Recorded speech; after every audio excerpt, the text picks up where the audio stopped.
காஷ்மீர் மாநிலத்தில் பாதுகாப்பு படையினர் மீது தாக்குதல் நடத்தியவர்களுக்கு கடும் பதிலடி கொடுக்கப்படும் என்று பிரதமர் நரேந்திர மோடி எச்சரிக்கை விடுத்துள்ளார். இந்தியாவின் என்ஜின் இல்லாத முதல் ரயிலான வந்தே பாரத் எக்ஸ்பிரஸ் ரயில் சேவை தொடக்க விழா புதுடெல்லி ரயில் நிலையத்தில் இன்று நடைபெற்றது. இதில் கலந்து கொண்டு பேசிய பிரதமர் நரேந்திர மோடி, உலக நாடுகளிலிருந்து தனித்து விடப்பட்ட நமது அண்டை நாடான பாகிஸ்தான் சதிச் செயல்கள் மூலம் இந்தியாவை அழிக்க முடியும் என்று கருதினார். அது மிக பெரும் தவறு என்று கூறினார். தீவிரவாதிகளின் தாக்குதலுக்கு கண்டனம் தெரிவித்ததுடன் இந்தியாவுக்கு ஆதரவு தெரிவித்த அனைத்து நாடுகளுக்கும் நன்றி என்றும் இந்த தாக்குதலுக்கு கடும் பதிலடி கொடுக்கப்படும் என்றும் நரேந்திர மோடி கூறினார். தீவிரவாத தாக்குதல்களுக்கு காரணமானவர்கள் நிச்சயமாக தண்டிக்கப்படுவார்கள் என்றும் நரேந்திர மோடி திட்டவட்டமாக தெரிவித்தார். வந்தே எக்ஸ்பிரஸ் ரயில் சேவையை தொடங்கி வைத்த பிரதமர் ரயிலுக்குள் சென்று ரயிலின் சிறப்பம்சங்களை பார்வையிட்டார். இந்த ரயில் 160 கிலோமீட்டர் வேகத்தில் செல்லும். டெல்லியிலிருந்து வாரணாசியை 9 மணி நேரம் மற்றும் 45 நிமிடங்களில் சென்று சேரும். சென்னையில் உள்ள ஒருங்கிணைந்த ரயில் பெட்டி தொழிற்சாலையில் 18 மாதங்களில் இந்த ரயில் வடிவமைக்கப்பட்டது. இதில் தானியங்கி கதவுகள், ஜிபிஎஸ் அடிப்படையிலான பயணிகளுக்கு தகவல் தெரிவிக்கும் அமைப்பு, வைஃபை வசதி என பல்வேறு வசதிகள் உள்ளது. ஒவ்வொரு பெட்டியிலும் உணவு தயாரிப்பதற்கான வசதி ஏற்படுத்தப்பட்டுள்ளது. இதன் மூலம் உணவு மற்றும் பானங்களை உடனுக்குடன் தயாரித்து வழங்க முடியும் என்று ரயில்வே அதிகாரிகள் தெரிவித்தனர்.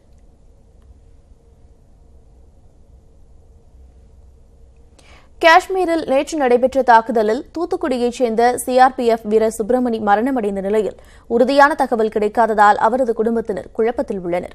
தூத்துக்குடி மாவட்டம் கோவில்பட்டி அருகே உள்ள சவலப்பேரியைச் சேர்ந்த சுப்பிரமணியன் 5 ஆண்டுகளாக சிஆர்பிஎஃப்பில் பணியாற்றி வந்தார். 1.5 ஆண்டுக்கு முன்புதான் இவருக்கு திருமணம் நடந்துள்ளது. தைப்பொங்கல் விடுமுறைக்கு சொந்த ஊர் வந்த அவர் கடந்த ஞாயிற்றுக்கிழமை ஊரிலிருந்து புறப்பட்டுள்ளார். நேற்று மதியம் 2 மணி அளவில் மனைவியை தொலைபேசியில் அழைத்த சுப்பிரமணியன் தான் பணிக்காக வெளியில் செல்வதாக கூறியுள்ளார். இந்நிலையில் தற்கொலைப்படை தாக்குதலில் உயிரிழந்தோரின் பட்டியலில் சுப்பிரமணியனின் பெயர் உள்ளது. இதனிடையே தங்களது மகன் இறந்தது பற்றி உறுதியான தகவல் தெரியாததால் குழப்பத்தில் இருப்பதாக சுப்பிரமணியனின் தந்தை கணபதி கூறியுள்ளார்.